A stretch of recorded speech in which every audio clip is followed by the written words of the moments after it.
वंदन पाठ तेरा पंथ की जो मान्यता है, वंदना करने की विधि है, जिसे पंचांग वंदना विधि कहते हैं।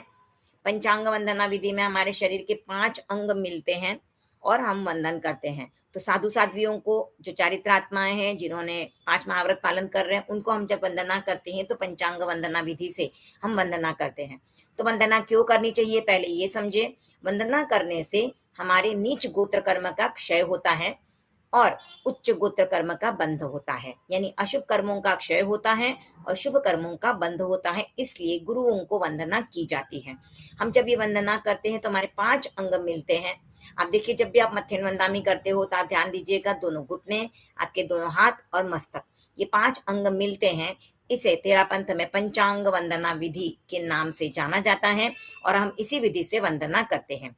जब हम इस तरह से वंदना करते हैं तो विनम्रता के भाव आते हैं, गुरुओं के प्रति हमारा जो अहोभाव है वो प्रकट होता है। अब वंदना जो होती है वो 3 प्रकार की होती है। जगन्य वंदना होती है, मध्यम वंदना होती है और उत्कृष्ट वंदना होती है। जगन्य वंदना, जैसे हमने हाथ जोड़ के बोल दिया मथेण वंदामि, ये हो गई जगन्य वंदना, यानी इसमें हमने कोई पाठ का उच्चारण नहीं किया है। मध्यम वंदना जो होती है वो है हम तिकुत्तो का पाठ उच्चारण करते हुए जो वंदना करते हैं। जैसे 3 बार प्रदक्षिणा करते हुए मन में हमको बोलना है तिकुत्तो आयाणम पयायणम, फिर हम बैठेंगे झुकते हुए वंदामि नमनसामि बोलेंगे, थोड़ा सा झुक के, फिर वापस हम आगे का पाठ बोल के मध्यम वंदामि के समय में हमारे 5 अंग झुका के हम वंदना करेंगे। तो इस तरह से अगर हम वंदना करते हैं तो ये मध्यम वंदना है। उत्कृष्ट वंदना जो है वो है वंदना सूत्र बोलते हुए हम अगर वंदना करते हैं तो वो है उत्कृष्ट वंदना। वंदना सूत्र यानी इच्छामि खमा समणो वंदियूं जावणी जाए, वो वाला पाठ बोलते हुए आचार्यों को वंदना की जाती है। पर तेरापंथ परंपरा में मध्यम प्रकार की वंदना को ही मान्य किया गया है। यानी आप आचार्य महाश्रमण जी के दर्शन करो या अन्य साधु साध्वियों के दर्शन करो, आपको वंदन पाठ यानी तिकुत्तो का पाठ बोलते हुए 3 बार उठ बैठ कर वंदना करनी है और अंत में गुरुओं की सुखसाता पूछनी है। तो यही वंदना मान्य है। तो हम आचार्य महाश्रमण जी के दर्शन भी करते, उस समय पर भी हम वंदना सूत्र बोल के नहीं करते हैं, बस वही 3 बार उठ बैठ कर आपको तिकुत्तो के पाठ से विधि सहित वंदना करनी है। जिनकी क्षमता हो, शारीरिक क्षमता साथ दे, वे 3 बार उठ बैठ कर विधि सहित वंदना करें। आप कहीं पर भी परिषद में गए हो, उस समय आपको ये नहीं देखना है कि कोई नहीं कर रहा है तो मैं कैसे ऐसे वंदना करूं। वंदना करने से आपके नीच गोत्र कर्म का क्षय होता है और उच्च गोत्र कर्म का क्षय होता है, उच्च गोत्र कर्म का बंध होता है। तो कोई उस प्रकार से वंदना करे या न करे, आपको अपनी विधि से वंदना करनी है, जिससे कि आपके कर्मों का क्षय हो और शुभ कर्मों का बंधन हो सके। और आप ये भी कर सकते हो, गुरु को जब वंदना करते हो, सूर्यास्त के समय हमारे तेरा पंथ में मान्यता है गुरु वंदना करते हैं। तो आप जहाँ कहीं पर भी हो उस समय पे भी आप गुरु वंदना कीजिए, तो भी आपके अशुभ कर्मों का क्षय होगा।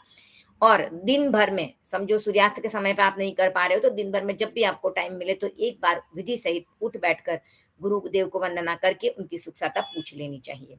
अब वंदन पाठ का हम उच्चारण देखेंगे। तिक्खुत्तो, यहाँ पर आधा क और ख है और उसके बाद डबल त है। इसके लिए जब बोलेंगे तो तिक्खुत्तो, आयाहिणम, पयाहिणम, करेमि, वंदामि, नमनसामि, सत्कारेमि, सम्मानेमि, कल्याणम, मंगलम, देवयम, चेयम, पज्जुवासामि, मत्थ एण वंदामि। अंत में देखिए मत्थ एण वंदामी है, मत्थेण वंदामी नहीं है, मत्थे वंदामी भी नहीं है। उसके साथ ही 2 और शब्दों पे ध्यान देना चाहूंगी। कल्याणम, कल्याणम नहीं है, कल्याणम है। और देवीयम भी नहीं है, देवयम, चेयम।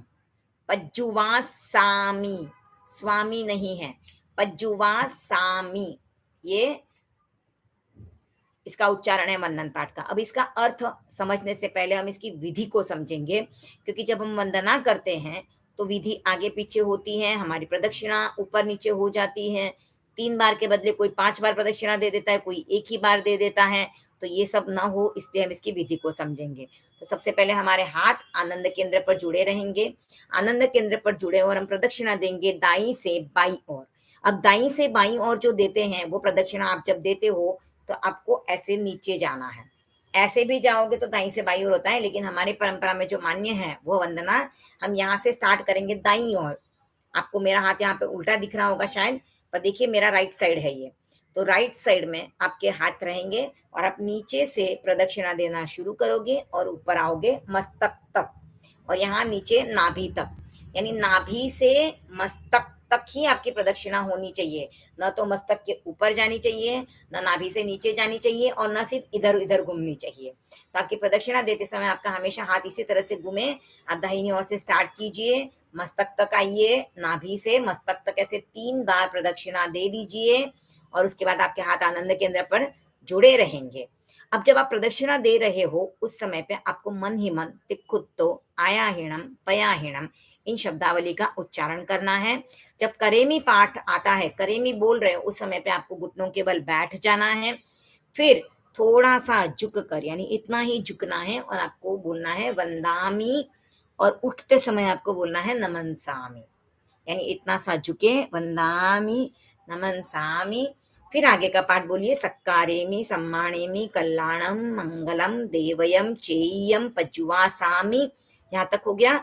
अब आपके घुटने तो वंदना मुद्रा में है ही है, हाथ भी जमीन को लगेंगे और मस्तक की जमीन को लगेगा, और आप उच्चारण करोगे मत्थ एण वंदामि। इस प्रकार एक बार हो गया। अब वापस आप खड़े होगे, 3 बार प्रदक्षिणा, कोई बोले या नहीं बोले, आपको 3 बार प्रदक्षिणा करनी है। सेम उसी क्रिया को दोहराना है 3 बार। इस तरह से करने के बाद आप वापस खड़े होंगे। अगर गुरुदेव को वंदना कर रहे हैं तो वंदे गुरुवरम, हाथ जोड़ अर्ज करूं आपके तनु रत्न में सुख साता है। अब ये तनु रत्न है, तनु रत्न नहीं है, तो तनु रत्न उच्चारण करना है। अगर मुनिवर के वंदना कर रहे हो तो वंदे मुनिवरम, सतियों के वंदना कर रहे हो तो वंदे सतीवरम। तनु रत्न का अर्थ है, तनु यानी शरीर, रत्न यानी रत्नत्रय, ज्ञान दर्शन चारित्र, ये रत्नत्रय है। हम ज्ञान दर्शन चारित्र की ही वंदना करते हैं। तो अभी जो हमारे सामने हैं उनके शरीर में ज्ञान दर्शन चारित्र की सुख साता है या नहीं, हम इस तरह से पूछते हैं, और उम्मीद होती है कि उनके सुख साता है। अब इन शब्दों का अर्थ समझेंगे। तिक्खुत्तो यानी 3 बार, जो हमने 3 बार प्रदक्षिणा की उसका ही मतलब है तिक्खुत्तो। आयाहिणम यानी दाई से बाई ओर, ये हमारी प्रदक्षिणा। पयाहिणम यानी प्रदक्षिणा। करेमी यानी करती हूँ। वंदामी यानी स्तुति करता हूँ भी होता है मतलब, और वंदना करना भी होता है। तो वंदना जब करते हैं तो स्तुति होती है, हमारे मन में अहोभाव होता है, तभी हम उनको वंदन करते हैं, तभी हम अपने मस्तक को झुकाते हैं। तो वंदामी का अर्थ दोनों ही आते हैं किताबों में, कहीं पर स्तुति किया भी आता है, स्तुति करती हूँ, और शाब्दिक अर्थ अगर देखेंगे तो वंदना करती हूँ। नमनसामी यानी नमस्कार करती हूँ। सक्कारेमी यानी सत्कार करती हूँ। सम्मानेमी यानी सम्मान करती हूँ, मेरे दिल में सम्मान है वो मैं उस प्रकट कर रही हूँ। कल्याणम यानी आप कल्याणकारी हैं, आपके दर्शन करने की वजह से, आपकी वाणी सुनने की वजह से कल्याण होता है जीवों का, वे इस भव समुद्र को तरने का रास्ता पाते हैं। मंगलम आप मंगलकारी हैं। देखिए मंगल पाठ में भी आप बोलते हैं साहू मंगलम, यानी साधु मंगल है। तो ये मंगल जो 4 मंगल है, लोकोत्तर मंगल, उसमें एक मंगल है, इसलिए आप मंगलकारी हैं। देवयम यानी आप धर्म देव हैं, धर्म की बात लोगों तक फैलाते हैं, इसलिए आप धर्म के देव हैं। चेयम यानी आप ज्ञानवान हैं, ज्ञान है उनमें तभी हम उनको वंदना कर रहे हैं।